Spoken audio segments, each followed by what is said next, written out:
بسم اللہ الرحمن الرحیم۔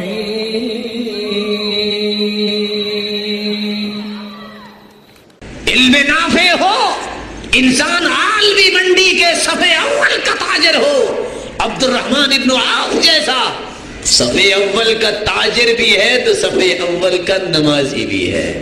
فجر کی نماز جب عمر پڑھا رہے تھے، خنجر مارنے والے نے خنجر مارے، گر گئے۔ بقیہ نماز پوری کروانے والے کون تھے؟ وہ عبد الرحمن ابن عوف تھے۔ صحیح بخاری کیا بیان کرتی ہے؟ عمر کے بالکل پیچھے کھڑے ہونے والے کون تھے؟ عبد الرحمن بن عوف تھے۔ کسی نے پوچھا کہ تم مٹی کا سودا کرتے ہو، سونے کا بھاؤ ملتا ہے، کوئی راز ہی بتا دو۔ تاجر راز تو نہیں بتاتا، وہ نہیں بتاتا جو التاجر الصدوق سچا تاجر بتاتا ہے، بخیل تاجر نہیں بتاتا۔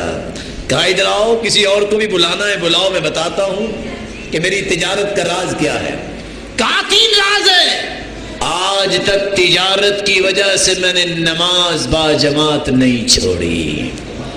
دوسرا راز، جب سے ہوش سنبھالی ہے میں نے آج تک تجارت کیا کبھی جھوٹ بولنا ہی نہیں ہے۔ راز ہے تجارت کا۔ تیسرا راز، کبھی طمع اور لالچ اور ہوس نہیں کی۔ ایک دن میں نے 1000 اونٹ خریدے اور جتنے کے خریدے اتنے کے بیچ دیے، کیونکہ میں سمجھتا تھا میں 3 دن سے زیادہ کوئی جانور اپنے پاس نہیں رکھتا۔ ڈیل ہو رہی تھی، سوچ آئی، کہا رسیاں میری اور اونٹ لے جاؤ۔ میں نے ایک ایک رسی 1 درہم کی بیچی، اللہ نے 1000 درہم مجھے اس میں بھی دے دیا۔